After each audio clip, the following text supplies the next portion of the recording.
भौजी के नाम से याद है। बस दो लाइन के रहल छी। गोल गोल मारी चावा, अरे गोल गोल मारी चावा, डालू फोरा नावा घर वाला भौजो हो, घर वाला भौजो हो। आगे की कहबे में डीलर के छियो, कने नामो बता दिया। डीलर नहीं चाहिए। ओके घर वाला भौजो हो,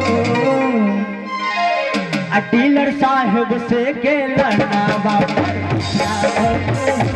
डीलर साहब से के लड़ना बाबा, गोल गोल माचावा, डालू फोरा नावा घर वाला भौजो हो। किया भौजी घर में है चलो खाली रहो, हमरा बात के की जाए। घर वाला भौजो हो, आ डीलर साहब से गेला, घर वाला भौजो हो, डीलर साहब से गेला, घर वाला भौजो हो, डीलर साहब से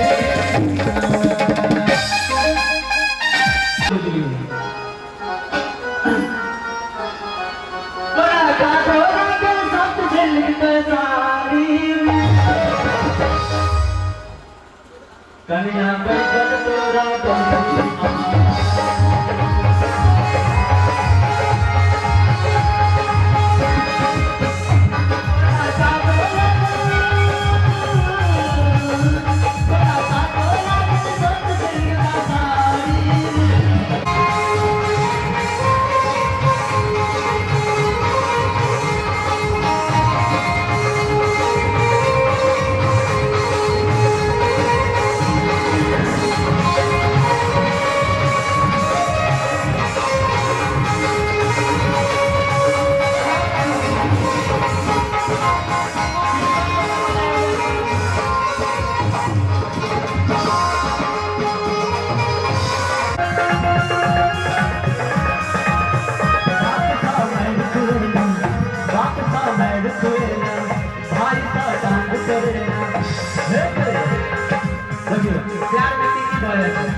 बोले अकेला न बड़ प्यार कर, भाई बाप के देखत ना ठगवा देगा बढ़िया से।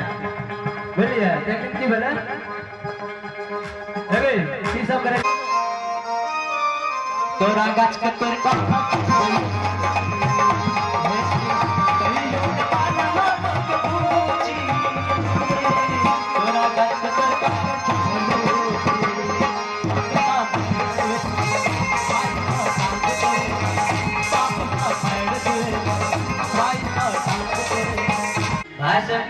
मैं किया बाप से चाहे भाई से काम करवा, अतरियो न मानहा बोगे पूछी,